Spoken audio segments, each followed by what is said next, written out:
This is the best looking car in the game. And you can fight me on that. Look, I don't even like American vehicles, but there's something about this Nova that just stands out and looks all... So, we are busy with the CHC Chevy Nova today. We're going to take a look at its performance, handling, customization, and just everything about this vehicle. So, if you are interested in seeing other videos like this, don't forget to leave a like and subscribe. And yeah, when it comes to performance, this vehicle is not lacking. Standard, it comes with an LS9 that produces 732 brake horsepower. With this vehicle, you aren't able to touch the weights. Well, you can't decrease the weights. You can add some on if you want, but you can't lower it. However, you can pump this vehicle up to having 986 brake horsepower. This is if you roughly spend about 220,000 credits. Majority of cars cost about somewhere around there to fully upgrade it. So 986 brake horsepower, weighing about almost 1,400 kgs. Look, it's not light, but hey, it is quite powerful, so this should help it along. Straights, round corners, and just get you where you need to go very quickly. So let's just skip over and let's see what visual customization we can do to it. Once in GT Auto, I knew I had to come and see what the American racing wheels look on this vehicle, and honestly, they look great. Like they suit the vehicle. However, it's not my cup of tea. How the vehicle looks now. Oh, this horrendous wing. Oh god, just make me ill. Right. The American racing wheels, they suit the vehicle. However, my preference, I don't really like them for this vehicle. I think the sets on this vehicle looks absolutely amazing. So then I thought, hey, you know what? Let's go and see if we can't find a livery for this vehicle. And then at the same time, I said, no, we're not going to do that. We're just going to carry on and do some testing, because I'm not going to affect how amazing this vehicle looks. Now on Special Route X, we come over to see how fast this thing can go in a straight line. And at the moment, we are doing 359 kilometers per hour. That's fast for any vehicle of any size, whatever. It is fast. We actually tap on over to 360 before we start our climb up the hill. Now usually I skip forward, and that's exactly what I'm gonna do. Now on our descent, you can see we are climbing. There's 360, and we just keep hurdling towards. We just keep going and going and going. So going downhill, honestly, is not a true reflection of what the vehicle does, because if you're driving on a flat piece of ground, obviously your top speed is going to be a lot lower. So we hit, what was that, 367 kilometers per hour. Decent. Then we headed on over to Daytona to see how fast this car can go around the track. And I turned my traction control and I chose death by doing that. The car absolutely just jiggered to the left. I tried to pull it right. What happened? I ended up spinning to the wall. It was just chaos, I tell you. Then we actually did manage to set a flying lap. So I decided, you know what, let me give you a different point of view. Let me show you a different angle where you can actually see the vehicle. So around the first turn, as we exit, I got on the accelerator a bit too early, and the back was all over the place.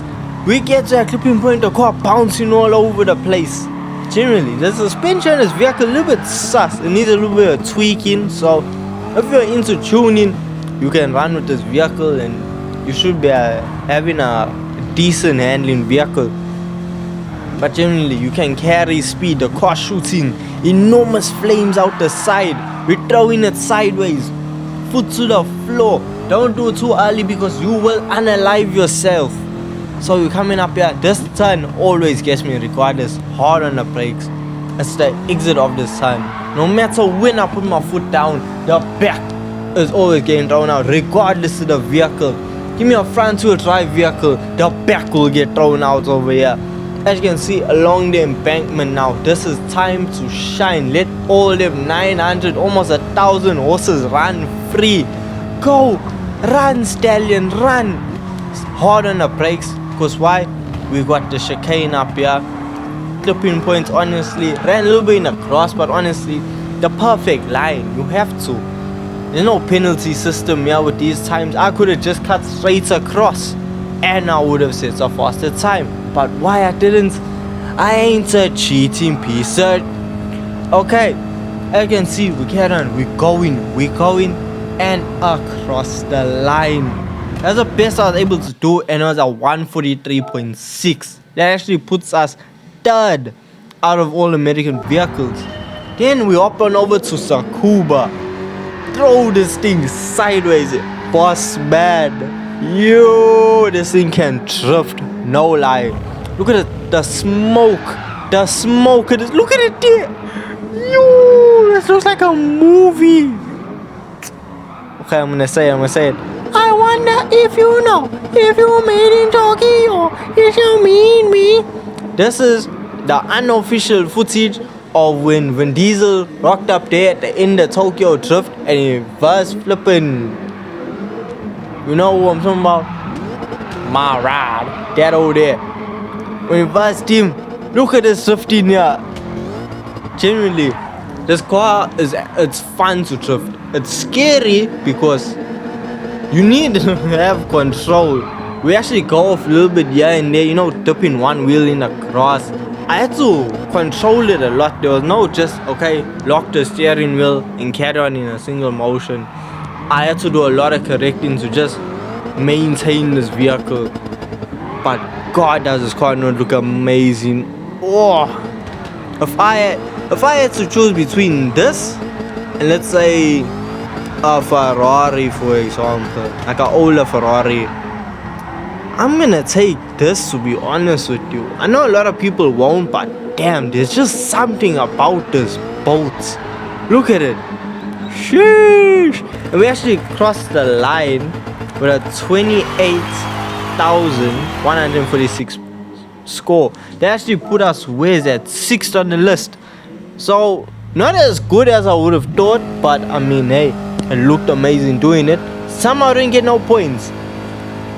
With drag racing now, I always struggle to launch these vehicles because it had over almost 1,000 horsepower. I have to upshift early because first off, no traction, nothing. We set an 11.2, which is a blazing fast time. But next episode, we have something really special, and that vehicle there, yo, sets an amazing quarter mile time. So that's the CHC Chevy Nova done, and honestly, would I recommend you picking up this vehicle? Hell yes. You go out and buy this vehicle. It's honestly, if you want to know how to drive or learn how to drive, get this thing, throw all 900 horsepower and put traction off and run with it. And genuinely, then you can tell me you are a driver if you can control this vehicle. Okay, hope you guys did enjoy this. Don't forget, leave a like and subscribe for more Gran Turismo 7 content. And I'll see you in the next one. Peace.